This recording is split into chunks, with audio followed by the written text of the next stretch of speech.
رمضان کے روزوں کی اہمیت اور فضیلت تو آپ لوگ جانتے ہی ہوں گے، اور روزہ رکھنے کی وجہ سے ملنے والے اجر و ثواب اور انعامات کے بارے میں بھی آپ خوب جانتے ہوں گے۔ لیکن کیا آپ جانتے ہیں کہ سائنس کے اعتبار سے بھی روزے کے بہت سے فائدے ہیں؟ روزے سے ملنے والے سائنسی فائدوں کو سمجھنے کے لیے ماہرین نے اس پہ بہت تحقیق کی کہ روزہ ہماری ذہنی اور جسمانی صلاحیتوں پہ کیا اثرات مرتب کرتا ہے۔ پہلا فائدہ، روزہ رکھنے کی وجہ سے انسان کا خود پر قابو بہتر ہوتا ہے اور اس کی قوت ارادی میں اضافہ ہوتا ہے۔ بہت سے ایسے کام جن کو کرنے کا ہم عام دنوں میں تصور بھی نہیں کر سکتے، لیکن وہ کام روزے کی حالت میں بآسانی ہو جاتے ہیں۔ روزے کی حالت میں ہمارے دماغ کے کام کرنے کی صلاحیت بہت بہتر ہو جاتی ہے۔ اگر ہمارے دماغ کے نیورو ٹرانسمیٹرز میں کوئی عدم توازن ہو تو وہ بھی ٹھیک ہو جاتا ہے، جس کی وجہ سے بہت سی بری عادتیں جیسے سگریٹ نوشی یا پان کھانا وغیرہ، جس کو چھوڑنا ہمیں عام دنوں میں بہت مشکل لگتا ہے، روزوں میں انہیں چھوڑنا بہت آسان ہو جاتا ہے۔ دوسرا فائدہ، روزے پر کی جانے والی تحقیق کے دوران روزے کا ایک بہت ہی دلچسپ فائدہ دیکھنے میں آیا۔ جب وہ لوگ جن پہ تحقیق کی جا رہی تھی تو انہوں نے بتایا کہ کھانا کھانے کا جتنا مزہ ان کو افطاری میں آتا ہے، اتنا مزہ انہیں پہلے کبھی نہیں آیا۔ مزید تحقیق سے معلوم ہوا کہ روزے کے دوران ان کے ٹیسٹ برڈز یعنی زبان پر موجود ذائقہ چکھنے والی ہلیوں کے افعال میں بہت بہتری دیکھنے کو ملی، جس کی وجہ سے وہ اب خوراک کا بہتر ذائقہ محسوس کرتے ہیں۔ تیسرا فائدہ، روزے کے دوران جب ہم بھوکے ہوتے ہیں اور ہمارے جسم کو خوراک کی کمی کا سامنا ہوتا ہے تو ہمارا جسم توانائی کو بڑا سوچ سمجھ کے استعمال کرتا ہے۔ ہمارا جسم کوشش کرتا ہے کہ زیادہ سے زیادہ توانائی کو محفوظ رکھ سکے۔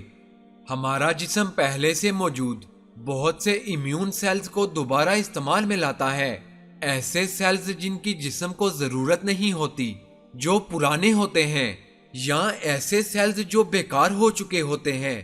ہمارا جسم ان کو ختم کر دیتا ہے اور پھر آہستہ آہستہ ان کی جگہ پر نئے سیلز بن جاتے ہیں، جس کی وجہ سے ہماری مدافعتی قوت بہتر ہوتی ہے۔ چوتھا فائدہ، جسم میں موجود گلوکوز یعنی شوگر کی مقدار زیادہ ہونے کو ہائی بلڈ شوگر کہتے ہیں۔ اگر ہمارے جسم میں شوگر کی مقدار زیادہ ہوگی تو پینکریاس کو انسولین زیادہ خارج کرنی پڑتی ہے۔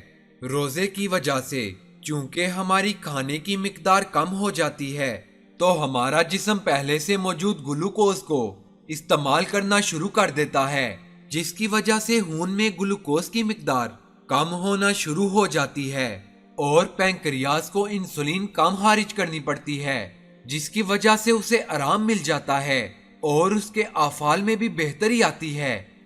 پانچواں فائدہ، ہمارے جسم کے اندر بہت سے فاسد مادے موجود ہوتے ہیں جو ہماری خوراک کے ساتھ جسم کے اندر جاتے ہیں۔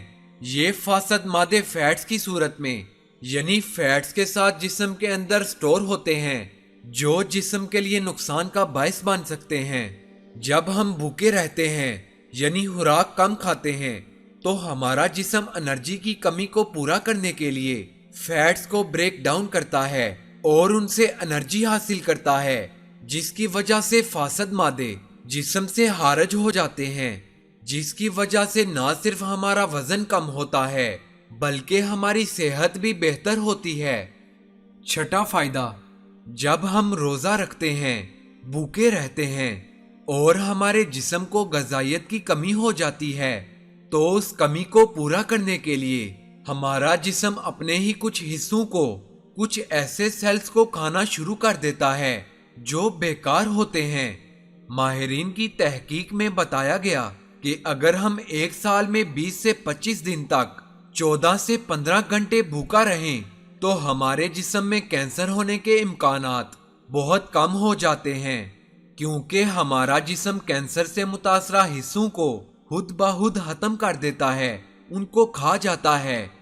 یا اللہ، تیرا جتنا شکر ادا کروں کم ہے، تو نے ہمیں ماہ رمضان جیسی نعمت سے نوازا۔ نعمت سے نوازا اگر آپ کو ہماری ویڈیوز اچھی لگتی ہیں تو ہماری ویڈیوز کو لائک کیجئے اور ہمارے چینل سکون کا راستہ کو سبسکرائب کیجئے اور ساتھ میں دیے گئے بیل آئیکن کو کلک کیجئے تاکہ آپ کو آنے والی ویڈیوز کا نوٹیفیکیشن مل سکے۔ اللہ تعالیٰ سے دعا ہے کہ ہم سب کو اپنے حفظ و امان میں رکھے۔ اپنا خیال رکھیے گا۔ اللہ حافظ۔